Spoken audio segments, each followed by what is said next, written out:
Hey,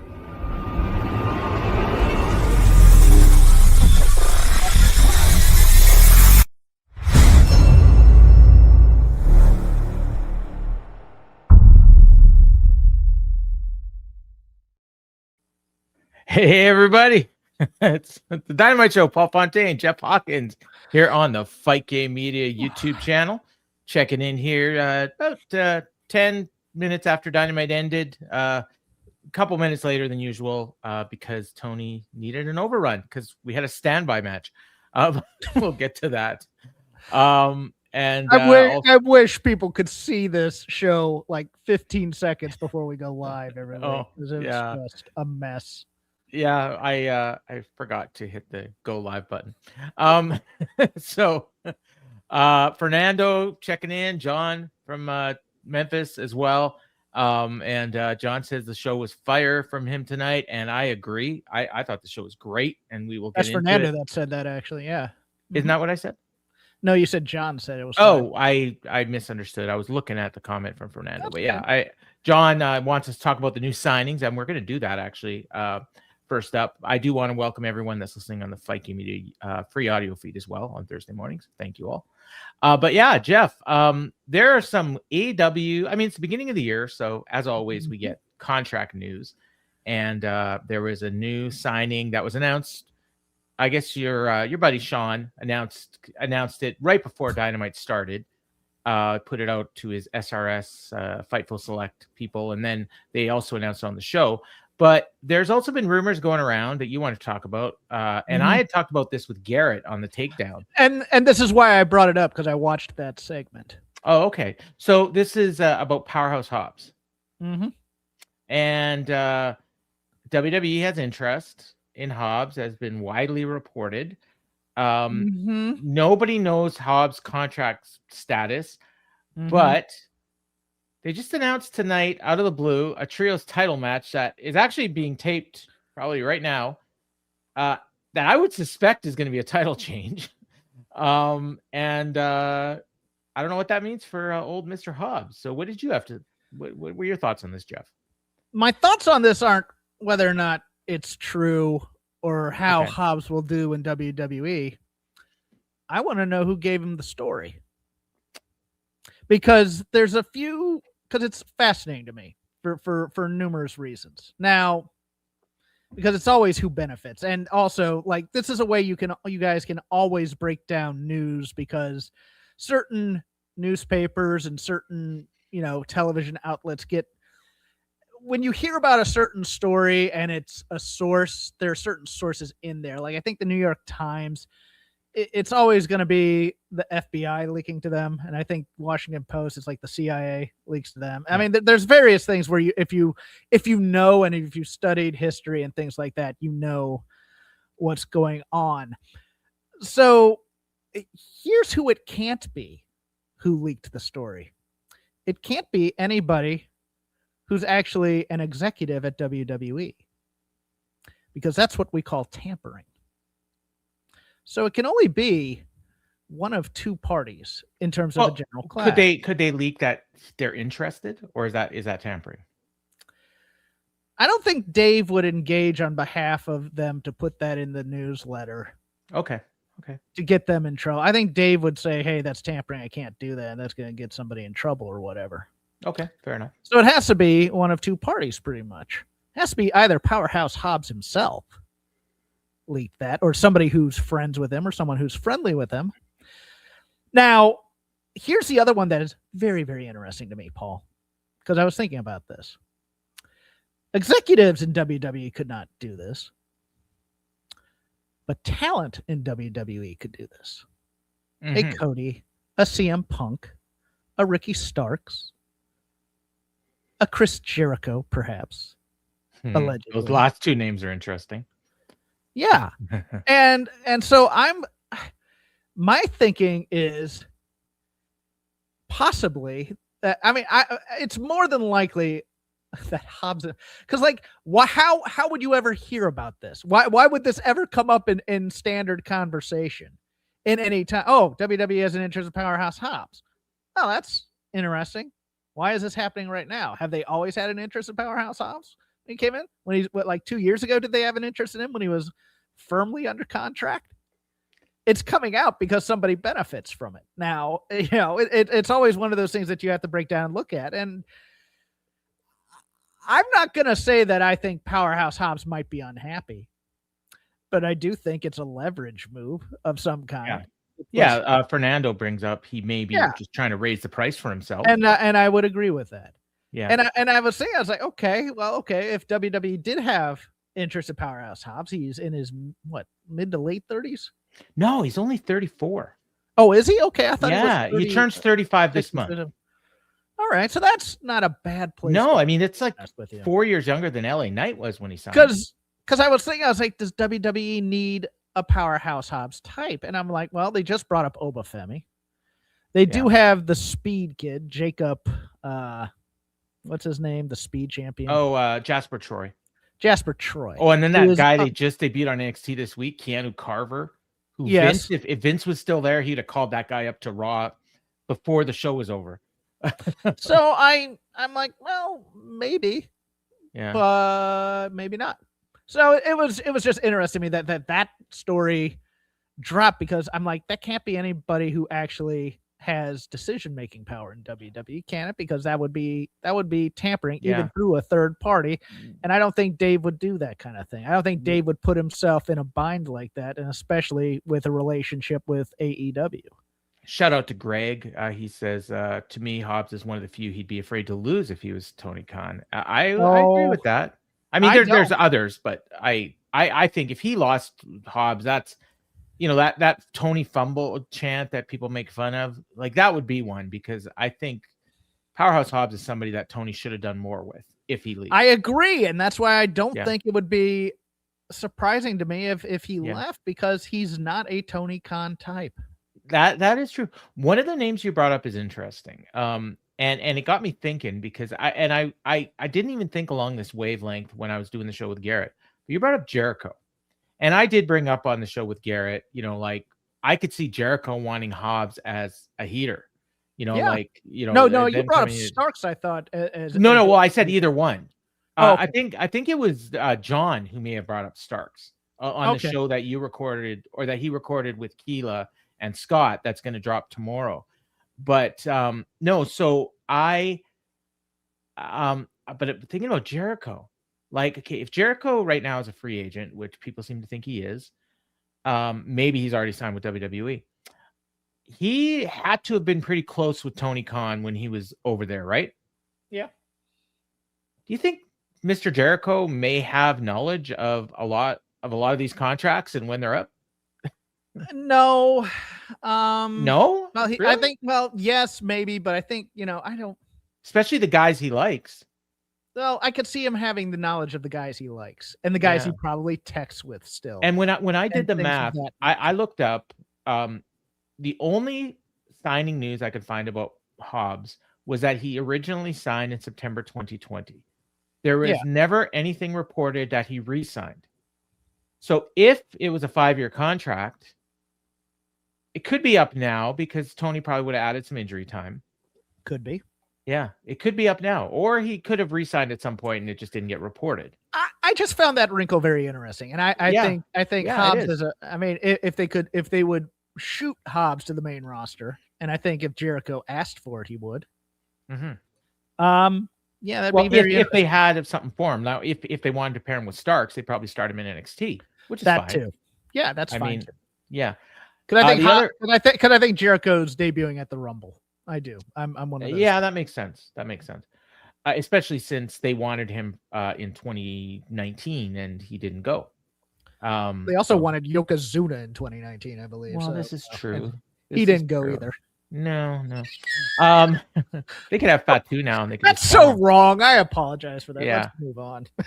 So the other one was the Rascals. Now this story is interesting. So the Rascals, if you don't know, I'm not talking about Benoit, Malenko, Guerrero, and Perry Saturn, which you're not. No, and I'm sure you know what. Like, to the people that saw Rascals debuting, like, how many people? Like, okay, no, stop right there for just a second.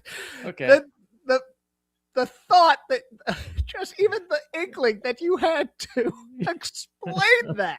Okay, but in okay. 2026. Okay, obviously that's ridiculous. But to the average person watching Dynamite, when they hear the Rascals, who do you think they think of?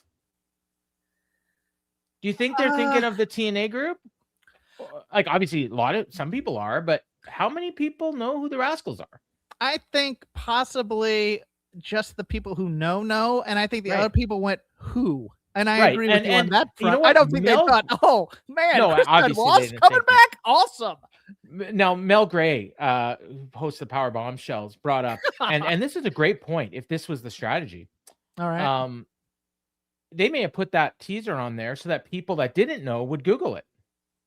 And if Yeah. that's the case, hey, great. You know, I mean, they're a name, they're out there. You Google the Rascals, you know, like, well, the first name you're going to see is the Ben Malenko group, but I mean, the second one is going to be these guys.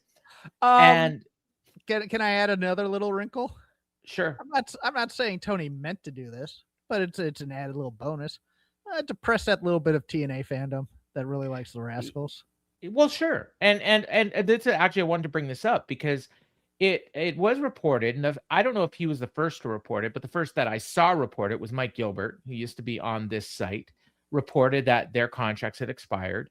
And at that time, TNA had still been advertising a Myron Reed, who is one of the Rascals, versus Leon Slater X Division title match for tomorrow night's Impact debut on AMC.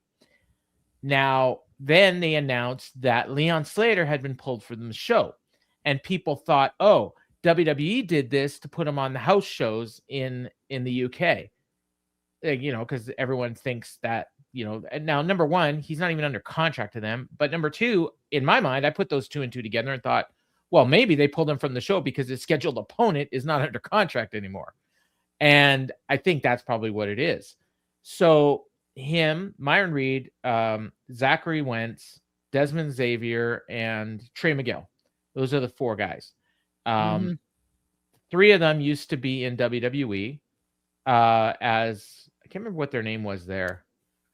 No, not LGK, L or something. Yeah, it was some name that they never actually bothered explaining. They never actually bothered to explain. Yeah. Right. I think, well, they did once, and then they were in a scene with Matt Riddle, and they faded away into a puff of smoke as they were explaining it, and you never actually got to see what it was. So, I mean, and their gimmick is they like to smoke pot, and they're great. Was it TDK? Wrestlers. Was that it? Might have been. I don't know. No, that's TDK is too close to TMDK. I don't think it's that. True. But anyways, they were, Sean Ross Sapp posted right around the time Dynamite was starting that they were backstage and that they had signed. And then on the show, they aired a short little graphic that said Rascals coming soon, which I thought was funny because I don't recall, and maybe this has happened, but I don't remember ever seeing it. I don't recall them ever debuting someone like that where they said coming soon. Oh, I can. Really? But it's a name far out of your mind. Sadie Gibbs. It's been a while, right? Yeah. Oh, Sadie Gibbs. Yeah, that was like 6 years ago. Yes, I know that, but I'm saying I could think of one right offhand. So yeah. But I mean, I don't think there's been many. There's a few. There's a few teasers that they've had. They did the teasers with Tekla, which I'm sure went over a lot of people's head. They went over my head. But did they with Mox too? No, Mox debuted on the first show. Oh, that's right. That's right. Yeah, I was thinking. I'm thinking New Japan that they did that with the teasers. Yeah, you're right. No, I mean New Japan does that all the time. So it was interesting, and I was wondering if maybe the reason they did it is because SRS had spoiled it. So they thought, well, maybe we should put something out there, or it could have been the other way around. It could have been Sean learned that they were going to put that on the show, so he reported it. Either way, it doesn't matter. I think maybe they're just kind of internally confirming or.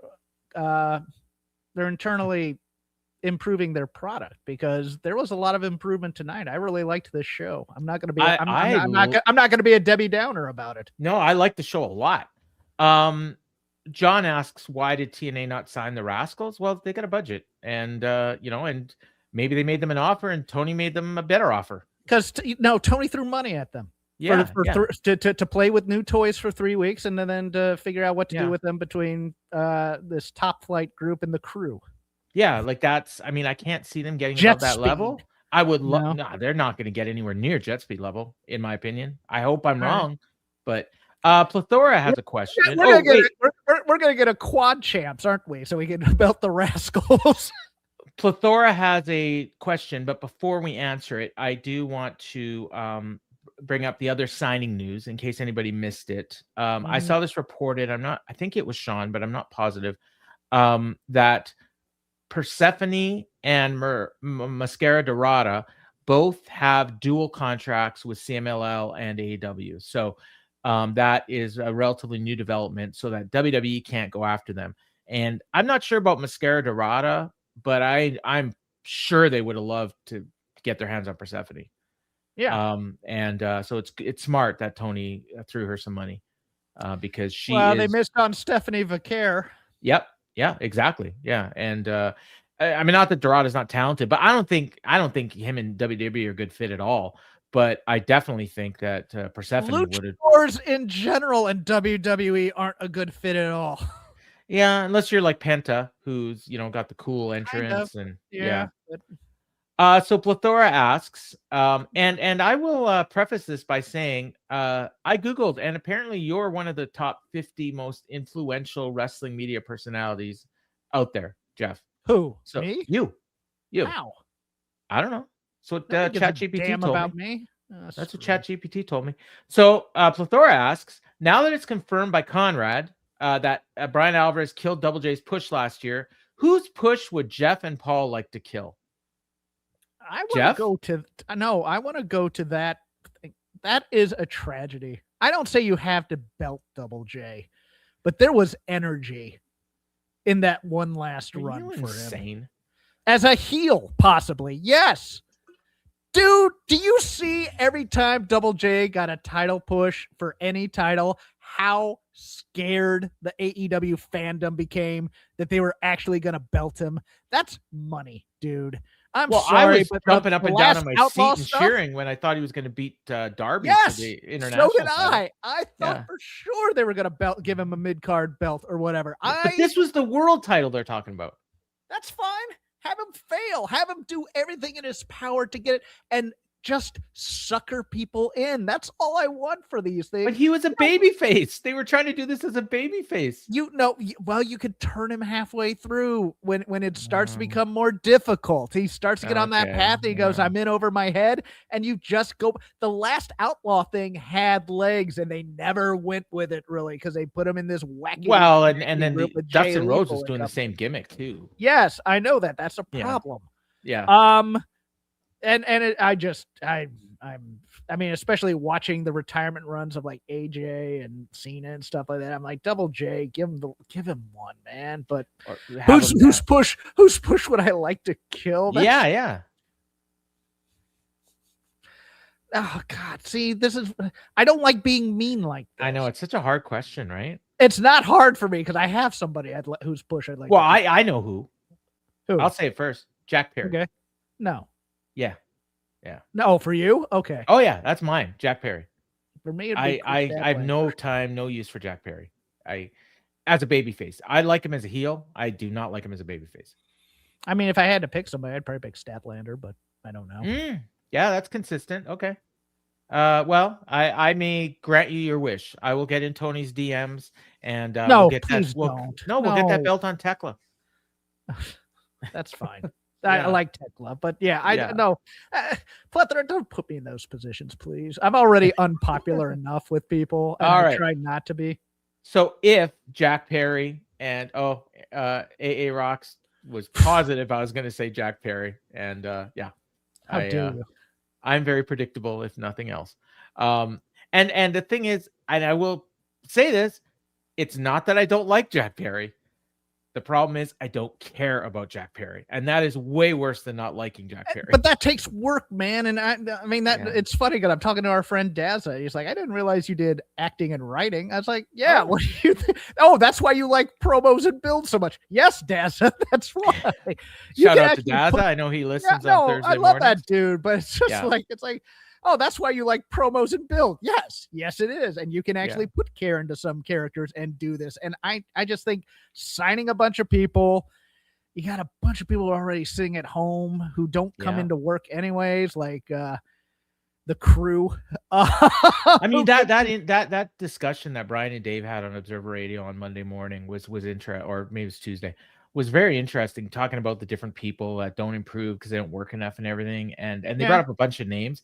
And man, the one I thought of instantly, and then it was two actually, Cole Carter and Griff Garrison.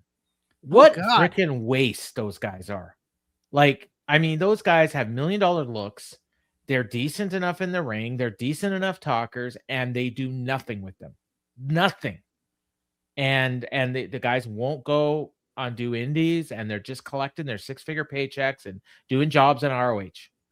And, you know, and Griff Garrison, especially an Ivy League kid in professional wrestling. Are you shitting me? Sorry, pardon my French. Please. No. Yeah. Please push and God, could you imagine Griff Garrison in a Southern territory in the 80s as the Ivy Leaguer doing the hillbilly shtick, and you're just like, oh, you people can't probably read or whatever. Oh, the cheap heat. And compare Cole Carter to his former partner in NXT, Stax. I mean, Stax is so much better than him now. And back then they were the same, you know? Yeah. So all right, so let's get into the show, which as we said, we both loved. I don't know where they were in Phoenix, I think. And yes, they were in Phoenix. It was a small building. I really like this. I know the building. So I love the setup. I actually really like the setup. They had, so basically they only had fans in like half the building, it looked like. And then they had a really short stage, and the lighting actually was different. And it was brighter, like everything popped off the screen. I really liked that. They had good lighting, but there was points like in the Darby. Darby Pac match was ridiculous. And when they had like these weird spotlight things that were going all around, and it looked like they were blinding Pac at one point when he was on the top rope trying to do that thing with Darby. Less is more, man. Just light it for TV and let's go, brothers. But I did like it. Like it was different, and different is usually good. So I like that. Crowd seemed pretty hot, so I like that too. There's one match where they weren't, but I can't even blame them, and I don't blame the workers either. I'll talk about it when we get to it. Okay. Bryan Danielson was back. I like the opening of the show. Excalibur ran down the card, which was great. Yes. Told us what the main event was going to be, even better. They did give the babyface women's team a goofy name, the Cosmic Babes of Wrath. That maybe could have done a second try on that one. Yeah. Oh, did we run the boys in marketing first? Yeah. I don't know about that name, but I do like Babes of Wrath. After the novel by John Steinbeck. So earlier today, yes, where John Steinbeck wrote about women in bikinis driving across the Dust Bowl. No, he wrote the Grapes of Wrath, and this was a play off that. Some people think it was off of the Canadian rock bands in the 80s, but it's actually from the John Steinbeck novel. I hate that you just no-sold my joke and went into your own joke right there. But please, let's go. All right, so this Samoa Joe promo that you liked. He says, I never have enough time to deal with fools. Called Hangman a fool. Said, you're a fool for attempting to win back the AEW title, and that represents your foolishness. Well, I've been told that my trios titles must be defended. But what do I do with Hangman? Well, I went back to the Old West and I put out a bounty. And the bounty's been posted, and this man here, Brian Keith, is going to collect it. So Keith says, Hangman, I got my first taste of you 3 years ago. You beat my ass like I stole something. So today I steal it back. I plan to show you I have the opportunity to make it in person tonight, and tonight I cash in, so pay up. Now, I like the idea behind this. No, you will not steal my sunshine, Paul. Well, okay, but why is Samoa Joe hiring Brian Keith to do his job when he has Powerhouse Hobbs and Shibata, not to mention Hook? That's true. Okay, fine, you got me. And he should be hiring both Big Bill and Brian Keith. To be honest with you. No, but I do think you get the package when. But we're back from the bad apple, which I'm happy about. Yeah, I love the Bounty Hunter better. I love the old school look. I loved the Harley Race. Please, somebody come and get my money angle from 1982 or 3 when he was the champion. He wanted somebody to take out Ric Flair, and then eventually Dick Slater and Bob Orton turned on Flair to go after the money. I think it would be an interesting thing if they had the bounty and Swerve took him up on it, but that's me eventually. I don't think that's going to happen. Money should turn somebody in his life. But, well, the problem is Swerve makes more than Joe was offering. That's true too. And Brian Keith probably doesn't. But no, my heart grew 3 sizes just because the Joe promo, the Brian Keith promo. I like mercenaries in wrestling. I like, the Paul Jones freaks that they'd bring in for a short run, the Abdullah the Butchers, the Dick Murdoch famously would do this in the NWA when he'd come back occasionally. It's like, Captain Redneck Dick Murdoch got paid off by somebody to come in. I absolutely adore these types of things. And I eventually want to see Hangman, Brian Keith, and Bandido as a posse, like the good, the bad, the ugly. That's my gimmick idea. And maybe add a fourth, maybe add Bill to it or something. I'm good with that. I adored this segment. I even wrote you. I was so happy about it. Well, I know I got your I haven't started watching the show yet. I'm watching I was watching Thunderbolts, which is better than it had a right to be, by the way. Did you like it? Well, I haven't finished it. I'm going to finish it when we're done this show, but I got about 40 minutes left. But I didn't know any of the characters, so I probably would have liked it better if I had seen some of the other movies that they were in. But I did like it a lot. Okay. Cool. Yeah, Florence Pugh is great in it. I just kept seeing Paige as I was watching it. For those that don't know, she starred in was it that Fighting with My Family? The Rock movie. Yeah. All right. So we opened up with Darby Allin and Pac, and Renee was in the crowd, and she informed us that the Death Riders are not allowed to be at ringside for this match. So Pac got attacked by Darby on the way. So that continues Darby being an asshole from last week. Pause. Okay. No Moxley for the entrance, but the rest of the Death Riders are there. And after the match too. Yes. Yeah, interesting. And they didn't even mention it, which is also interesting. Which is nice. I like that. If they're building, sure, they don't have to mention it. So they brawled into the crowd, and this is where they went way up into the crowd, and they had no lighting, so you couldn't actually see what was happening for most of it. Darby did a coffin drop off of like some sort of a standard, and you could you could barely see it. I mean, what you could see, it looked great, but it seems like a big risk to take for something that wasn't even going to get seen. Then they went back to ringside. Pac hit him with a belly to belly suplex on the stairs. That looked awful. And they pointed out the match hadn't even started yet. And Darby's like screaming in pain. They had to mute him. Finally, they ring the bell 10 minutes in. And Pac took his head off with a lariat and almost got a pin. I thought that was it was pretty cool. I noticed that they had Bacon Brawl on the ring dancers. And I thought, maybe this for some reason this match is called a Bacon Ball. But no, it was apparently some sort of promo they're doing. Pac gave Darby an awesome bomb from the ring to the ramp. That was like, he threw him like 10 feet and he landed like flat on his back. Oh, I hated this spot. Oh my God. And then when they came back in the ring, like Darby teased a counter, and then all of a sudden Pac started selling his ankle. And I don't know what happened. And I almost wonder if he threw it out or something. Like, I don't know. But then Darby, it played into the finish, so maybe not. But yeah, total work. Yeah, it was good work because the way he started selling it, it seemed like it was an actual injury. Darby hit a coffin drop on the apron. Pac pulled the ref in front of him as Darby was running into him in the corner. Darby puts him in the Scorpion Death Drop. Pac's tapping. Pac is topping, right? But the ref is out. Then Wheeler Yuta comes out with a chair. Darby took him out, hit him with a Scorpion Death Drop, grabbed the chair, gave Pac a Scorpion Death Drop. Then he Pillmanized his ankle with a coffin drop, puts on the Scorpion Deathlock, and Pac tapped. And the Death Riders come to the ring, and I thought, we're going to get like a 4-on-1 beatdown. But no, Darby just takes off, and the doctor's checking on Pac's ankle, and the Death Riders didn't do anything. It was weird. And again, like I said, no Mox. And there's no reason Mox couldn't have been out there because it's not like they were like attacking Darby or anything. It was just kind of weird. But it's weird for a number of reasons. And Maybe he's you going have to- WWE.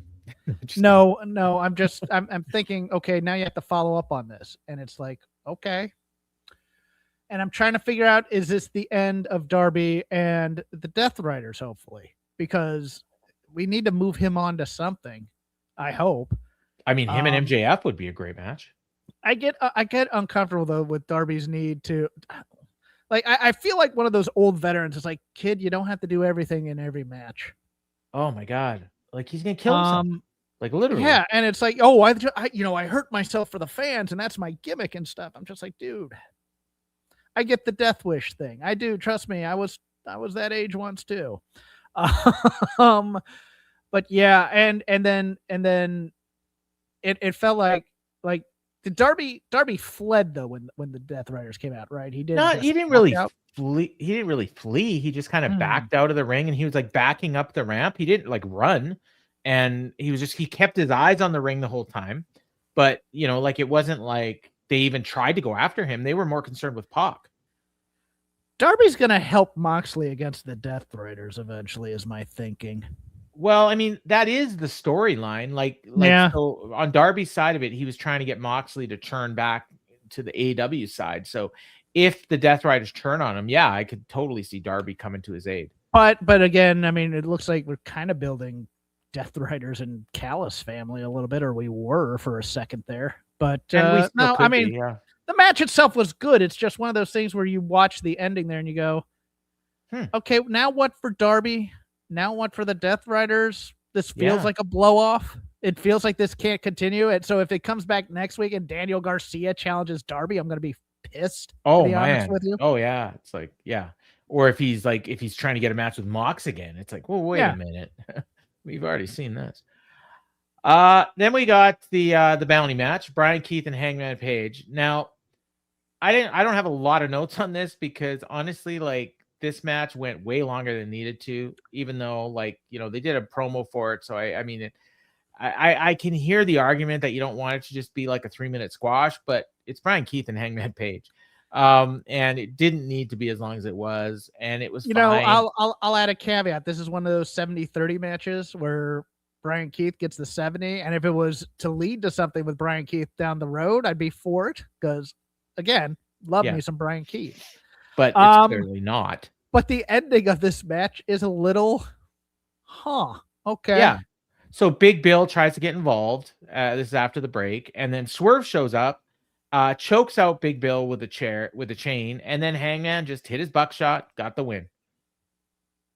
I mean, I don't really have much else to add on this. He's not a babyface. Swerve is a heel. Swerve's a heel. Swerve is totally acting like a heel right now. He's a heel in this team. If you notice after the Omega promo, he leaves through the quote unquote heel tunnel. I didn't notice that. I didn't notice that. No, he left through the left tunnel while Hangman left through the right. Then during the backstage jet speed segment, he was the bad angel.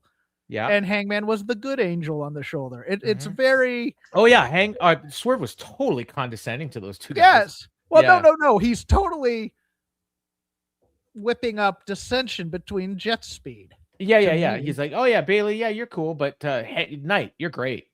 Yeah, you're great. You should be something. You shouldn't be with this good guy over there. Yeah. So it was interesting, and then like I said, there's nothing. That's the last we're gonna see Brian Keith for a while, I think. Then Hangman's got a mic, and he says, "Brian, you go and try and collect your bounty, dumbass." Samoa Joe, you're not man enough to fight me yourself, so you send Brian Keith. Samoa Joe, I'm going to take everything from you. And then Swerve grabs a mic and he says, I got a message for you, MJF. If you just so happen to keep the championship, it means you actually lost. We will be coming after you relentlessly. That's another subtle heel thing. Since this is 2026 now, I got a New Year's resolution. It's been a while since I had a world championship around my waist, and that's what these fans want to see. So this year, we get back on top of the mountain and make it whose house? Swerve's house. And Kenny Omega's music interrupts, and he comes out with a mic, and he says, I had my own time etched out for later, but I figured, why not come out now? Why not come out when 3 of the greatest challengers for the AEW World Heavyweight title are standing right here, right now? Now, I don't mean to speak for anyone else, but what we all have is something to prove. The thing I have to prove to each and every one of you fans is that when you all called me the god of professional wrestling, it meant something to me. And if you still believe that, then I still believe as well. And I understand that winning a belt, I can't just be an EVP and snap my fingers and make it happen. I got to win a couple matches here first. So whether it's friend or foe, I'm coming for that belt. And Hangman says, well, Kenny, looks like there are 3 of us who want that championship. And unfortunately, this is not a team effort. So if we cross paths on the way of the championship, Kenny, and I mean this sincerely, if we cross paths, and he pauses, may the best man win. And they shake hands. What a baby face.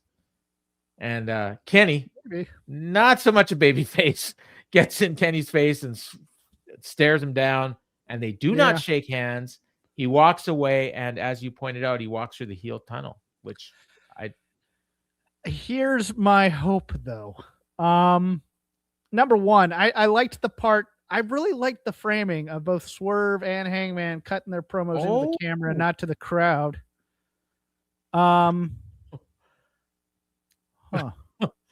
it's been reported Hobbs' deal is up today, and he's heading to WWE. Wow.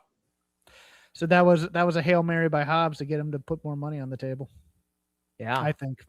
Wow. Anyways. Wow. Okay. Wow.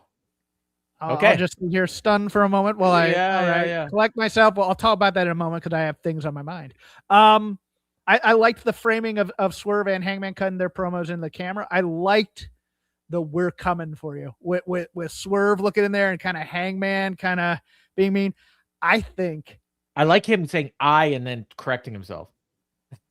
I really like that. Yeah, I liked it, but I hope it's not what I thought. I hope it's just not the road. Okay, Swerve turns heel, Hangman's the babyface, or is it going to be them as a tag team? And that's Hangman what slowly... I want. I want Hangman. I don't even want it to be slow. I want this to be Hangman being full of shit, and he and Swerve just body Kenny eventually. And it's one of those, you think Hangman's going to save him from Swerve, and Hangman joins in the beating. Yeah. And I'm here for that. I'm here for this. These two with Nana cutting promos. You know, if we can get them away from the tag division kind of a little, it'll be even better because it's a very heel heavy side right now. You could do. I mean, them as tag team champions fighting baby faces and heels would be great. I'm fine with that, but they have to fight baby faces first. We can't do the rush thing like we'll get to. They just destroy freaking Jet Speed and yeah. Although Hangman's gonna. They kill Top Flight. They kill Private Party. They send them to OVW or wherever they're headed, and we're good. I'm fine with that. But and they eventually get to Orange Cassidy and Tom Ishii or something, and they just kill the Rascals.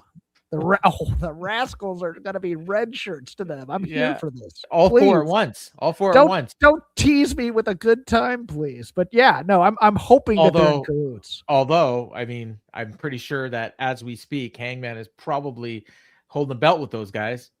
Yeah, possibly. Although unless it turns into Joe, Shibata, and Hook. Yeah, I mean, it wouldn't be the first time they did that. What actually didn't Hobbs get the belt because they dumped Hook from the group? Yes. Okay. Yeah. Or no, Shibata got because they dumped Hook, right? No, I think it's Hobbs. Okay. Yeah. Okay, you're probably right. Because I think he was out injured, and then he came back. You're correct. You're correct. I'm sorry. Yeah. So So Kenny's still in the ring after Swerve left, and the Callis music hits. So Kenny's not done. And Callis comes out. He's got. By the way, hold on. That shot was awesome too. Yes, with Kenny looking up at the Tron and seeing the giant Callis head. I thought that was nice. Oh, fuck, are you kidding me? Like that's the kind of look he had in his face. That's the look people get when I come into a room. Fuck, are you kidding me? So he's out there with Rocky Romero, Josh Alexander, and Lance Archer. And he says, I have something important to say. The fans are just booing the hell out of him, chanting, fuck Don Callis. And he says, Kenny, I've always been a big fan. I've always been a big fan of MJF. But I got to question his logic even thinking of associating with a scumbag like you. And I'm like, wait, what? It's like, and then, No, you have to understand Kenny Omega is the bad guy in Don Callis' story. I love this. yeah, man, I'm like, what is he talking about? But then he just moves on. And No, he he's says, right. Omega's a scumbag. Let's keep going. but why is? But since when is he associating with MJF? That's true. But he says, now you're back, and now you want the title, right? And you got to win some wrestling matches. You want to wrestle, kid? How about you wrestle against the man who broke Ibushi's leg and the man who sent you to the hospital? Why don't you wrestle the walking weapon, Josh Alexander? So Kenny says, nah, Uncle Don, I can barely hear you over all these people. But what it sounds like is that you've issued a challenge. Yes, I get it. I don't deserve a belt unless I beat the best challengers. Josh Alexander, well, I got a little bit of time tonight. Crowd go nuts here. So if you people would have it, if Tony Khan would have it, and if you and your family would have it, I'd be willing to take my make my record sparkling clean. So what do you say, Josh? What do you say? And then Callis says, whoa. You and I have known each other for many years. I guess it's been a while, but you forgot how our relationship works. You do what Daddy says. Daddy decides when the matches happen up in here. You'll get the walking weapon when I decide. And I say next week on Dynamite because what I say goes. And so they left. Kenny's in the ring and he's encouraging the fans to chant the F Don Callis. And he says, well, you hear it here first. Unfortunately, it'll be next week. But today was a very big first step, and you were all here to witness phase 1 of Kenny Omega once again becoming your AEW World Heavyweight Champion. I'd love to stay out here and listen to the sound of my own voice, but I must bid you adieu. Good day and good night. Bang. And that was that. What a retcon he did here. You guys got to see phase 1. Hey, you might have wanted to see me wrestle, but instead you got to see me talk. Yeah. Isn't that great, guys? Yeah. And they all, we did, Kenny. We love you. I swear I watched this and I go, didn't Alexander just wrestle Kenny Omega? Or who am I thinking he just wrestled? No, I don't think so. Where they had that great match on Collision, or they were gonna do a match. I think it was Full Gear, and then for some reason it didn't happen. And also Josh Alexander's, and I say this lovingly, stealing from Jason Statham's wardrobe is such a great look for him.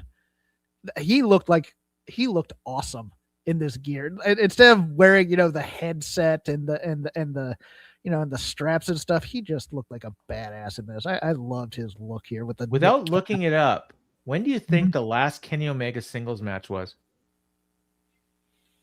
When he first came back from the thing, wasn't it? Or did he come back in? No. His last singles match was against Okada at All In last year. Yeah. Okay. That's it's been 7 months since he wrestled a singles match. That's crazy. Yeah, he's on the Lesnar schedule. Yeah, I mean he's done other matches since then. He's wrestled like mainly six mans and tag team matches. He did. It was the last match he had was that awesome 6-man. And Josh Alexander was in it, so maybe that's what you're thinking of. It was Josh Alexander and the Young Bucks against the Jurassic Express and Kenny Omega. That's it. Yeah. That's what I was thinking. That's the one you're thinking of. Yeah. Let's pause here because the Heat is on 76 gave us that news about Hobbs. Okay. And I just got texted about it as well. I have from a source. Yeah. Okay. Let me ask this question because there's already guys that they need to do this with. What is the % chance that Hobbs debuts at the Rumble? In the ring or on screen? As a surprise entrant. Surprise entrant, I'd say 5%. Okay, I'm with you there because I was thinking, man, they have to. I was thinking, they could get Hobbs in here and he could be the guy who gets the most eliminations type thing. But I'm like, that's going to be Obafemi. That's going to be Obafemi. Yeah. You're right. Or they're going to do a stare off with Brock. I think I want to see Oba and Brock at WrestleMania. I want to see Hobbs and Brock. Give me that. Ooh, yeah, that'd be great. But I do think that if I could see Hobbs being out there with Jericho if Jericho debuts in the Rumble. Okay. Yeah. But honestly, I really like that Starks Hobbs team, and I could see him. You know what? I'm gonna call it right now. He debuts on February 6th and helps Ricky Starks win the NXT title. All right, I'm with you there. I'm good with that. Yeah. So, but we'll have time to talk about this. Wow, that's crazy, man. I'm kind of shocked by that. So, it's a good thing Oh, that I'm not. Everybody wants to see if they can play Carnegie. I do like guys jumping back and forth. I really do. So I do too, but I yeah. think it's one of those things where it's like if you haven't been, you got to see if you can do it. Yeah, You got- yeah, and Triple H will be motivated to do something with Hobbs because Tony didn't. I mean, I shouldn't say that. It's not like Hobbs was a failure. I mean, he won belts and No. he made a name for himself. Moxley really liked Hobbs too, so I'm kind of Yes. surprised in that sense. But all right, so the match is official. It's next week in Orlando. Tony Khan signed it. Then we got Renee backstage with Brody, and they're walking. And she says, tonight, you're in the Bandido, your partner is in the main event for the World Championship. And they get interrupted by John Cruz, of all people. And he says, tell your masked partner to never hit me or suplex me ever again. And then Brody's like, okay, I'll do that. Because, in fact, it's my turn to do it right now because we have a standby match. This is like the second show in a row where Brody King has had a standby match as the second match on the show, which baffles me because we just had a match that went pretty long and an interview segment that went even longer. And we have a standby match here. And we had an overrun. So maybe I just want to give a shout out to John Cruz's look when he got that news. Yes. What? Yeah. Oh, AA Rocks brings up a great point. I don't think it's going to happen, but it'd be cool.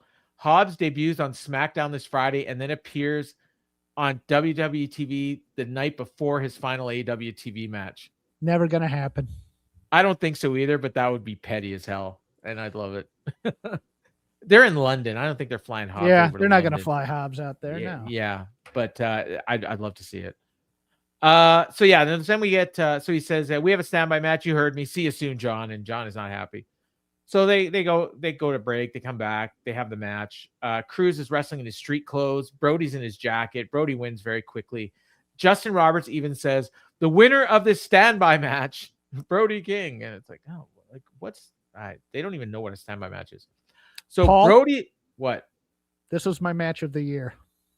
Okay. The dead weight drop of John Cruz when he gets that chop. I was howling, dude. Fair enough. Howling. I want squash matches. Oh, I love squash matches. Squash matches. That's what I just like. Call it Brody King in action. We don't need to call it goofy standby. And Paul, even deeper. I was suckered by thinking because of this standby match, we're getting that turn at the end of the night. Oh, we'll get to that. I mean, if we find out that they taped a turn and it's going to air after on Collision, it went off the air, I'll kill them. I will kill them. Yeah. So they do that. Then Brody gets a mic, and this that's unfortunately, he says tonight in the main event of Dynamite, I want you to beat MJF's ass from pillar to post. And after tonight, it will be an honor to step in the ring, the first new AEW champion. Those are his exact words. He needed a second take.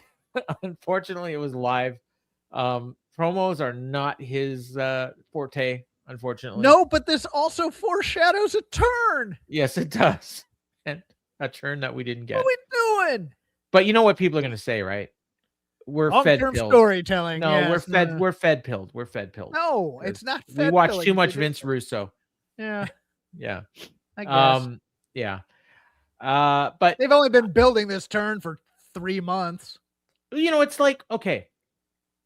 Did you watch Collision? No. Okay. So they did this grown up big boy professional. Okay, so they did this thing on Collision, and it was hilarious because some match was over. And they said, okay, we're going to cut now to Don Callis, who is still in Japan. Now, they say he's still in Japan. I watched those Japan shows. Don Callis was not there. Now, maybe he was there and not on camera. That's possible. But you'd think if he was there, he would have been on camera. But they had Rocky Romero in Konosuke Takeshi's corner instead as the Don Callis family representative. maybe he was in the Japan in his mind. Maybe. But anyways, they cut to him in Japan. He's in the middle of a promo. And who should interrupt the promo but Kyle Fletcher, who wanders into the scene in Japan.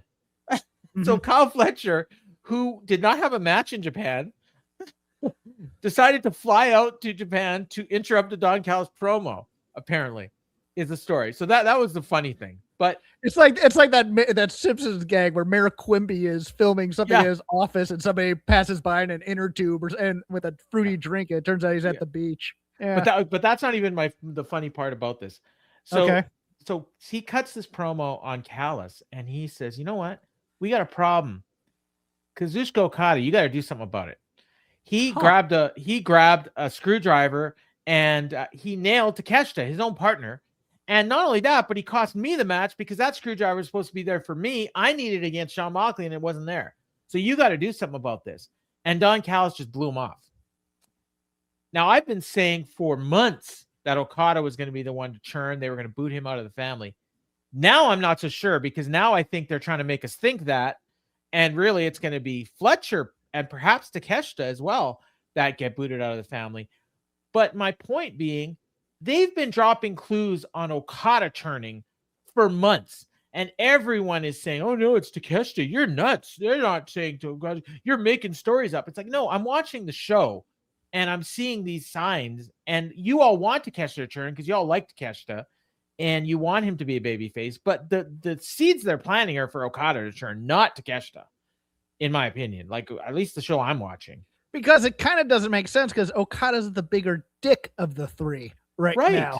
And he's also the guy that's screwing his own family. Exactly. So it's kind of like you're giving the Callis family a little bit of sympathy here that they brought on this entirely horrible employee. Right. Now, and if they side with him over Takeshita and Fletcher, I suppose that's fine.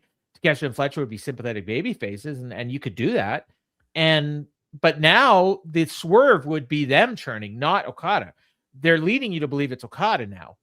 And if it is Takeshita and Fletcher, then now that's the swerve. Well, I've decided it must be Echecero after all of this. Yeah, after all that. But anyways, yeah. So they set up a turn that didn't happen. Right. Then we got a video package for Bandido and MJF main event. That's cool. I love that. That was cool. Liked it. Yeah, you're gonna build up. Then we got the party match. So it's Davis and Doyle against the Gates of Agony, against Jet Speed, against the Bucks. 4-way match for the number one contender for the tag team titles. Now, when they announced this match, it was on social media, I think, or maybe it was on Collision. I don't know. But by the way, they did the plug for this match during the picture-in-picture of the Brian Keith Hangman match, and they have 8 people up there, and you're trying to look at who the hell are all those people? Oh wow. Well, they did do it at the beginning of the show too. So, and I'm guessing that was for like the people in other countries that on Triller and that. Yeah. But so when they announced this match, though, I mean, immediately I looked at, okay, Davis and Doyle got to win this because they're the new team. They're a couple of big ass guys, and and it's fresh match and everything. And Young Bucks have been the champs before. Jet Speed's been around for a while, and they're doing other things. Gates of Agony. I mean, I suppose it could have been them too. But I just assumed it was going to be Davis and Doyle. Now, they had a great match. I mean, they just went nuts. The crowd loving everything they did. They're doing all these spots designed to make Davis and Doyle just look like monsters. And then other times they were trying to make Toa Leone look like a monster. They went through a break. They announced a few things for Collision. Eddie Kingston and Ortiz against Grizzled Young Vets. Andrade making his in-ring re-debut against Angelico. I like that. He's a jobber to the debuting guys now. And Kyle Fletcher's going to be back from Japan, they said. And again, I have no idea why he was there, and I don't believe he was there. Crowd was just going nuts for this. Just nonstop spots everywhere. Super kicks all over the place. They did a spot where Toa Leone had both the Bucks on his back to do a Samoan drop. And then Mike Bailey climbs to the top rope, and I thought, oh, he's going to climb on this, and they're going to do a triple Samoan drop because they did that in a match not that long ago. But instead, Bailey hits the ultimate weapon onto the Bucks on Toa Leone's back. That was nuts. Then Kevin Knight hit a UFO splash on Toa Leone, and Khan broke it up. That was a great near fall. The super kicks super kicks by the Bucks on Mike Bailey, then to Davis and Doyle. Then they gave Leone like kicks in the knees, 4 super kicks to the head. They hit a power bomb on Bailey. Knight rolled up Matt for 2. BT trigger on Kevin Knight. Ricochet pulled out the ref there, but it was no DQ. Jack Perry flies out of nowhere to take out Ricochet. They brawled into the crowd. Eventually, they got rid of them. Bucks took out Gates of Agony outside the ring. Perry and Ricochet, they went into the crowd. Davis and Doyle had Knight. Bailey made the save. Bailey hit a Hurricanrana, or tried for a Hurricanrana, but Doyle caught him, powerbombed him onto everyone on the outside. Then they had Kevin Knight isolated in the ring, and they hit a pile driver on by Davis onto Knight and got the win. Thought this was just a great match, just nonstop action. Awesome. Problem was that the ladies that had to wrestle next couldn't follow it, but it was awesome. I enjoyed it. It's not the match for me, but I enjoyed it. It's just one of those days where there's too many slapstick spots in it. I'm just kind of like, oh, okay, cool. But look, the spots that they did were great. I was mentally prepared for Jet Speed to win this. Really? Okay. I was, because I'm thinking, but then when it happened, I was like, no, that's the right call. This is their debut match. And I thought they might give them a squash match on Collision to introduce what their finishers are going to be or whatever, but they didn't. Well, we'll probably get that, but I assume this match is going to be a Grand Slam. But if they hadn't won, I would have said they're geeks and we shouldn't even care about them, because this is the right move. When you introduce a team, they should win their first match always. So, I mean, it's interesting in the booking because FTR is heels, but they can play baby faces real well, especially if you knock out Stokely early in the match. Well, also if they do the match in Australia, Davis and Doyle might be the baby face. Davis and Doyle, okay, you're right. So I don't know if that's where they're going to do the match, but and you can also have if they just do it on TV, that could lead to the return of CNC.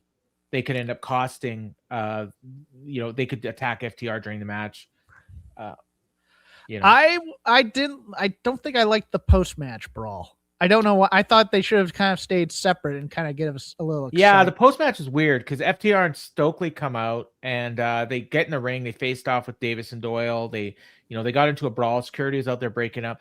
They kept focusing on Stokely, and I kept thinking that someone was going to attack him. Okay. Okay, you and me both. I thought somebody from the family, or I thought it was going to be one of those things where Davis and Doyle take a powder, but they're walking up the ramp and there's Stokely in the wheelchair, and here we go. Or it could have been like Copeland coming back or something. Clone comes back and yeah. So that's really, really well done. They set up, a match. The other thing is with Kevin Knight getting pinned, if, as we assume is going to happen, Kevin Knight, Mike Bailey, and Hangman end up with the trios belts. Now you can do Davis, Doyle, and another Callis member against them for the trios titles. It'll be the walking weapon, or maybe even Fletcher. Maybe they do the Aussie Open. I like Archer with those guys. Archer's a good one too. Yeah, and of course they or Rocky. Yeah, or Rocky. It's always Rocky. It's always Rocky. Yeah. So what's funny is so after this, I think they went to commercial. So I'm skipping the commercials, and as we come out of commercial, I see this like scene of a desert, and I thought it was like that Bandido vignette. And I'm like, well, that doesn't make sense. Why would they be airing that? So I had to rewind to see what it was. And it was a Bob Weir tribute, which was weird. It's like 15 seconds, but I guess apparently Tony Khan and Bob Weir were fans. Bob Weir of the Grateful Dead. So they did just a little. I want to hear those conversations. I do. What do they possibly talk about? Although Bob Weir lived out here in the Valley. And isn't he in like his 70s, or wasn't he? No, he was like 78, 79, I think. So he's friends with 40-something Tony Khan, right? Yeah, but he is a bit of a prankster too. So I mean, I just could see. Yeah, he does Bob Weir like the wacky tobacco too? He's a member of the Grateful Dead. What do you think? Okay, I don't think Tony does. So yeah, it's interesting. I would like to be in straight edge Tony Khan and Bob Weir. I don't know if Tony's straight edge. Let's not go that far. There are all those rumors that other people have spread. But, yeah. He likes his White Claw. Stop it. God. It does, like with the White Claw and Red Bull, right? Wasn't that the concoction he likes?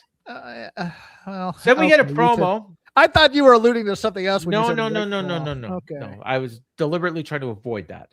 Oh, thank you. So we got a promo. Sorry. It was Skyflight with Zeta Steel, their new member. She's taken over for Layla Gray, which is sad in some ways, but good for Zeta. It's interesting that Zeta is on AEW television at the same time as her former stablemates get called up to NXT. Bob Weir was big into the LSD, I think, too. Could you see Tony on LSD? Oh, it would explain some of these shows. So they're all going to be in action this week on Collision, and Zeta has got Marina Shafir, and she says, "You know me," so she's calling back to that famous promo from years ago. Is she gonna wear a hat? That'd be. I awesome. hope so. Yeah. She says, "It took two people to punch me. Well, if you know me, I'm the bully. I'm the person that bullies bullies." I don't think it's going to end well for young Zeta Steel. You know what? Saturday. But I'll give her props. She did what she could in the 30 seconds they gave her. She has a little bit of to her. I don't know if it's gonna. I mean, God, with this group of vanilla, I will losers. say she's not very good in the ring. She's not bad, but dude, my note coming out of this promo is just talk. Stop doing these dumbass scripted line things and just talk. Yes, her promo came off as a promo. Yes, Dante's came off as a scripted lines. Yes. He says, "We know how the Callis family moves and operates. Kyle Fletcher, you're just getting back. You're not ready. Josh Alexander, you're so focused on Kenny. You're not ready for this team. Everyone's thinking about what's next. Focus on what's now." And then Chris Daniels says, "The morning doesn't matter if you can't survive the night." And then Scorpio Sky clicks his fingers and the lights go off. I don't know what the hell that meant. What they're this. It has nothing to do with their gimmick either. It's just a joke, is what that is. It's like, oh, we're gonna snap our light and we're gonna talk about that. Are they? They're not vampires. They're not supernatural. What are we doing here? No, they're Skyflight. At least Layla Gray looked like a flight attendant. I'm not sure what Zeta Steel fits in there, but I'm glad they're doing something with her. I like Zeta. She's got a good look. Next we got the Triangle of Madness versus the Cosmic Babes of Wrath. So that would be Julia Hart, Sky Blue, and Tekla against Chris Statlander, Harley Cameron, and Willow Nightingale. Crowd was quiet. It was hard to follow that last match. The work was good. During the match, they pointed out that Megan Bain and Penelope Ford are going to be in action on Collision. So I guess Penelope is healed up. That's good for her. They've been doing a lot of social media together. I'm happy about that. I like that team. And also Jack Perry against Anthony Bowens, and the winner gets a national title shot. Huh. I don't know. I'm wondering if they ran into each other at the gym. They both go to my gym, so it's hey, let's do a match together. Well, and the stupid thing is they already shot the angle for the national title shot for Perry, and it's not like Bowens is involved in that at all. So this feels like a way to get Bowens to lose, but and plus I thought Bowens was a babyface, but I don't even know. Aren't they getting closer and closer to this big Max Caster? I have no idea. I'm so tuned out of that whole storyline because from what I'm told, the best stuff in that storyline happens on social media. So everything they show on TV is terrible. And so, like you got all these people that watch the social media stuff that are like behind them. And I'm like, I just want to see these guys gone. Like go to freaking some show that I don't watch. Go to like All Japan or something. So anyways, they build to I don't know who's in All Japan these days, but all I thought was Hanson and Gordy versus the Acclaim. There you go. Yeah. Well, or that Yoshiki Inamura. No, that's Noah, I think. Another promotion. I don't know. Misawa and Kawada versus the Stardom. I'd love to see Max Caster get beat up by those Stardom women. Max Caster versus Maki. That headline an armory near you. So every once in a while I crack Jeff up.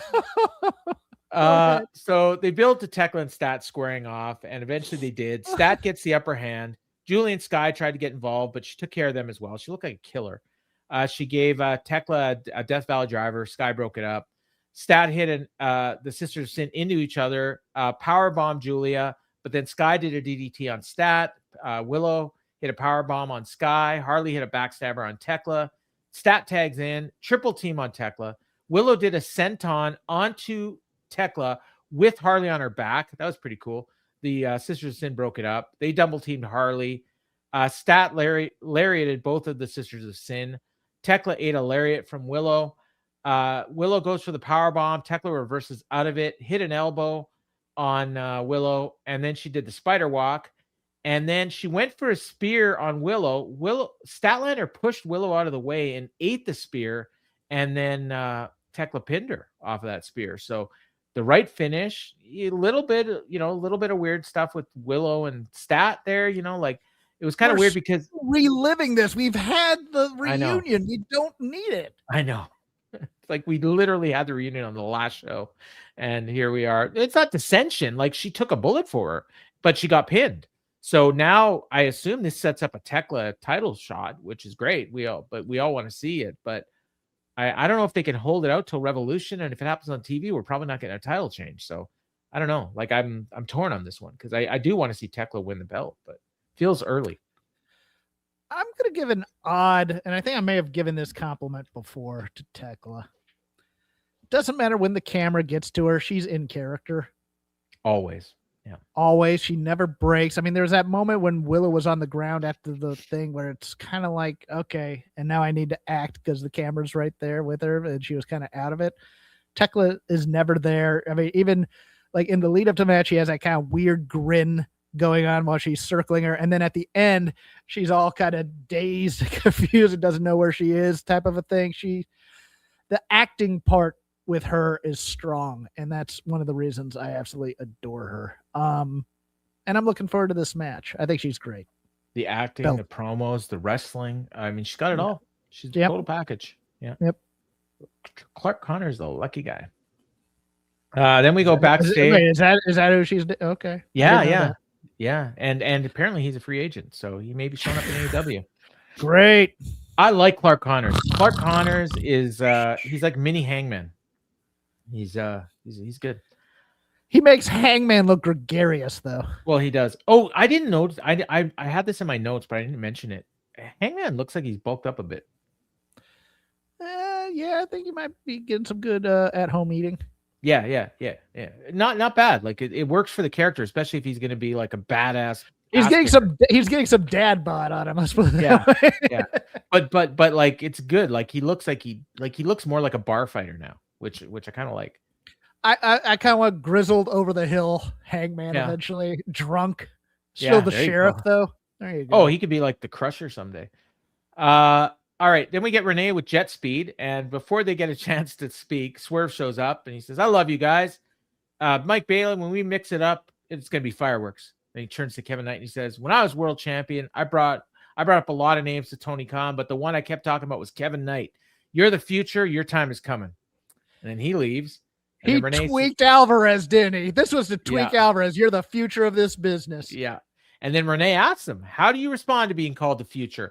And Kevin Knight kind of puts his head down like, "You fucking like, yeah." And Hank Bailey's not worried because he's like 40.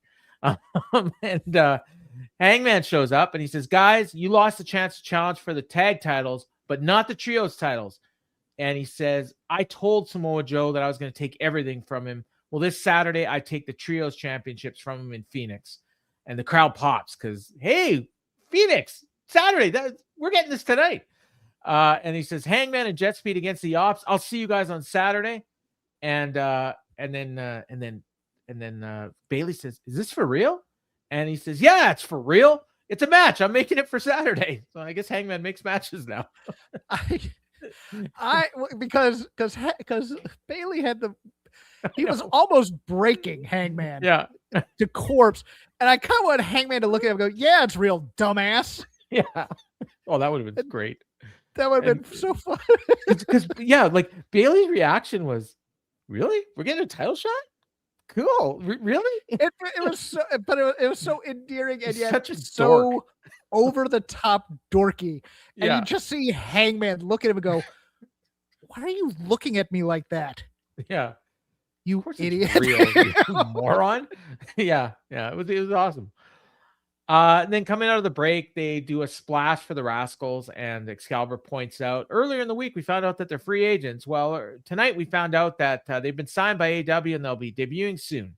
So that was cool. And if you don't know who the Rascals are, Google it.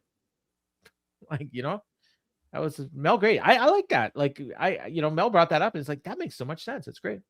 So then we got the main event, and it was Bandido versus MJF for the AEW World Title. I didn't notice this, but our friend Kevin Ely pointed out that Bandido apparently did not have the ring on. Yeah, I think we can move on from this ring. And I thought it was built for ring or something like that. I didn't. No. It was not. No, MJF asked him to give up the ring. But this is the ring shot. He doesn't get it anymore, right? Because if you win the ring, you get a title shot, correct? No. Oh. The ring is his. He gets the ring for the whole year. Don't you condescend to me with that? No. It's like the Super Bowl. It's like the Super Bowl. The winner gets a ring. You just get the ceremonial ring, and that's it. You get the ring, and that's it. But he doesn't have to carry it out with him every week because he's not a heel. All right, so they had this match, and I just got to say, I love this match. So this match was fantastic. There's all these matches Bandido's been having in Ring of Honor with like Takeshita, and I think he had one with like Mascara Dorada or Hechicero, and people, match of the year. These are like blah, blah, blah. I think like I listened to Dave Meltzer and John Pollock, and they both had like some Bandido match from a Ring of Honor pay-per-view as their match. Yeah, no, the title shot, him and Takeshita. Yeah, him and Takeshita. The match was great. I love that match. I like this better. Like, I like the pace of this match. I liked MJF working over the arm, because that's his finisher. It's his finisher, but it also takes away Bandido's finisher. And I just loved it. And MJF is so good at making his opponent look good. And it was just great. They went through a break. There was this one spot where MJF was on the outside, and Bandido hit him with a Top Con Hilo. And then he rolls him back in the ring, and MJF immediately rolls out the other side of the ring. And then Bandido is going to dive onto him, and MJF sees this, so he goes into the crowd. He climbs over the barrier, and Bandido climbs up to the top rope and does this freaking dive. It looked amazing. Hit MJF perfectly. This needs to be on the opening credits of Dynamite, like, for the next year. Like, it was freaking awesome. I mean, it was so good. And they get back in the ring. MJF is continuing to work over the arm, and Bandido keeps trying to hit the 21 plex. So he went for that. MJF powered out. Then he hit a code red, or he tried for a code red. MJF rolled out of it. He hit a sunset flip for 2, tilted for 2. They did a bunch of reversal spots. Got Bryce all blown up. Crowd was going nuts. Bandido finally hit the 21 plex, but he couldn't complete the bridge. Then MJF puts on the salt of the earth. Bandido tried to make the ropes, pulled him back in, and then he puts on the label lock, which Bryan Danielson calls the yes lock. Hey, that's the yes lock. Oh, crap, that's trademark. The label lock. Yeah, that's to correct himself. Bandido would not quit, and then he finally went out, and the ref stopped the match. I thought this was outstanding. Just a great, great match. I'll tell you the thing I loved about it the most, Paul. What's that? I loved the end. Yes. MJF beat him clean. Yep. They gave him credibility where he doesn't always have to be a coward or use the ring or pull tight or do a low blow, which has become such a Tropey McTroperson type of thing for heel champions to do for the last 20 years. They let him beat Bandido clean and in a great match. And you're just like going, okay, he can start talking. He can now use that in his promos, which is even better to me. And it'll make him a better champion. And it'll work too, because if Swerve is basically going to be a heel, as you said, they can do the match with MJF, and MJF can wrestle clean and Swerve can wrestle as a heel. I mean, MJF can bring it up all the time now. As you can see, I can out wrestle people. kind of a thing, and you're just like, oh, yeah, that's sexy. I like that. yeah. So they're out, and MJF gets up first. Excalibur called him one of the best bell-to-bell wrestlers in all professional wrestling. So playing into what you're talking about, he has a mic and he says, Bandido, when they said you were going to be an AEW World Champion, I laughed. But after wrestling you, it seems very apparent that they're right. Bandido, as much as it pains me to admit this, you're going to be a world champion someday.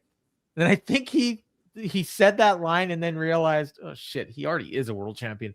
So he says, in All Elite Wrestling. Yes. Yeah. I noticed that too. Yeah. And he says, but that unfortunately means I got to do this. And he attacks him with the belt. I liked this too. I really did. Because it's after the match. Puts the guy over and then he beats him up. And then he chased the ref out of the ring. He motioned to pull off his mask. The crowd picks up on what's going on. They start barking for Brody. And Brody King shows up. MJF bailed. Brody's checking on him. He helps him up. And I'm waiting. I'm waiting. They have the camera on. He's slowly getting up. He's come behind him doing the gun thing, and I thought he was gonna put it to his head. Oh, and here we go. He put the gun. Yeah, he put the gun up, and then I'm like, he's gonna. Bandido's music's playing. He does the gun thing. He hugged him. He patted him. He's cheering the crowd on, getting them to chant. Yes, Bandido. They put the credits on the screen. I'm like, okay, it's gonna be after. It's gonna be after the credits. Do it. And then the screen faded to black, and they cut to Sports Center on TSN. So yeah, that was that. No churn. It's funny because everybody loves Bandido, so nobody wanted Brody to churn, except for you and me. Yes. But yeah, but they're not going to be a team unless this brings them back as a team for a while. I'm fine with that. Yeah, you can see that. Somebody said they think, their immediate comment was Brody King versus MJF is going to be great. Brody King is not wrestling MJF. I did nothing about this made me think we're going to see MJF and Brody King, like maybe a tag match involving them, but MJF doesn't have any friends, so I can't even see that. I think this was just, I still think the churn's probably coming at some point, but maybe they're going to challenge for the tag belts. Who knows? Like or maybe he's going to challenge for the Ring of Honor title. They could do that. But yeah, I love the show. It set up a ton of stuff. They did great promos, great build, great matches. Like this was exactly what I want from Dynamite. Like I don't really even have any thing I like having promos, and I like having a good angle, and I like having a good match, or maybe even two good matches. Did we even bury anything on this show? I don't think so. You buried the women's match a bit. No. If I did, I didn't mean to, because I thought the match was really good. It was just the crowd was not there for it because of the match before. It wasn't the ladies' fault. It was just you buried Jack Perry's push, and I don't know. Well, no, that was before the show. I'm kidding. We both fluffed up this show. So get into Discord and tell us you liked us this week, as opposed to just sitting around doing nothing. I put up a non-spoiler review in the AEW chatter channel on our Discord. This was about 9:30, so half hour left in the show, and I said non-spoiler review. Show's fucking great. And that's before the world title match, which I thought is one of the better matches of the year. I did laugh. Somebody had a tweet on the screen during one of the matches, and it said this has the potential to be one of the best Dynamites of the year. And I'm like, yes, definitely one of the top two. Jeff's too negative about AEW, not this week, so come give me my flowers. There you go. And wow, and we got some big news too. So eventful show. So get your plugs out, and I'm sure that is going to be a topic of discussion on Shake Them Ropes. It might be, but Rob ain't the biggest AEW guy in the world. But I guess if the Hobbs news is there, it's there. But especially, we're going to be talking a little bit about this Drew title change and what it means for Royal Rumble in Saudi Arabia, because I think Drew might be a transitional champion. I do as well. I think Sammy might be winning. I think Sammy's winning the belt in Saudi Arabia. So we'll talk a little bit about that. See if Rob thinks I'm stupid for thinking that. And boy, man, that Gunther and AJ Styles match hosed me. Loved it. So we got a lot of what was better, Gunther, AJ, or MJF Bandido? It's pretty damn close. I have It is close, Yeah. but I like the Carnage of Gunther a lot more, Yeah. but I'm not going to shade the other match because No, of it. like So to get two matches like this, and then Punk and Braun, like yeah, and Punk then, and Braun was great too, and that angle Yeah. was great with Pierce. So we got a lot to talk Yeah. about. There were two really good shows, and I haven't watched NXT yet, so I don't think that was any good. So we'll go ahead. It wasn't bad. It wasn't bad. It wasn't bad. But that will drop in your podcatchers probably Friday or maybe late Thursday night. All right. And for me, I will be back with the takedown, I think, next week. Yeah, I mean, Garrett and I are going to be talking about this Hobbs thing, I think. We're doing the draft, aren't we, on Sunday? Yeah. I mean, you and me, yeah. So we're recording Sunday, but I think it's not going to drop until a week from tomorrow. Okay, I think. cool. Yeah. So, but we're going to be doing AEW draft. We're going to be picking, like, I think a male, female tag team and a mid-carder that we want to push or something like that. I don't know. Trading up for John Cruz. I'm just going to give away my first round or something. I don't know. I had Will Hobbs. Now I got to do my whole board again. All right, Kuiper. Oh, no. Yeah, Hobbs is gone. Now I got to do my board. No. If you listen to me, you know who I'm picking. As long as they're available. Tekla. Tekla's my number one draft pick. All right. So so that you can watch for that. We'll talk about it next week, and as well as a takedown next Tuesday. We moved it from Mondays to Tuesdays. So Tuesday on YouTube, Wednesday morning on your audio feed. So for Jeff Hawkins, I've been Paul Fontaine, and this has been the Dynamite Show.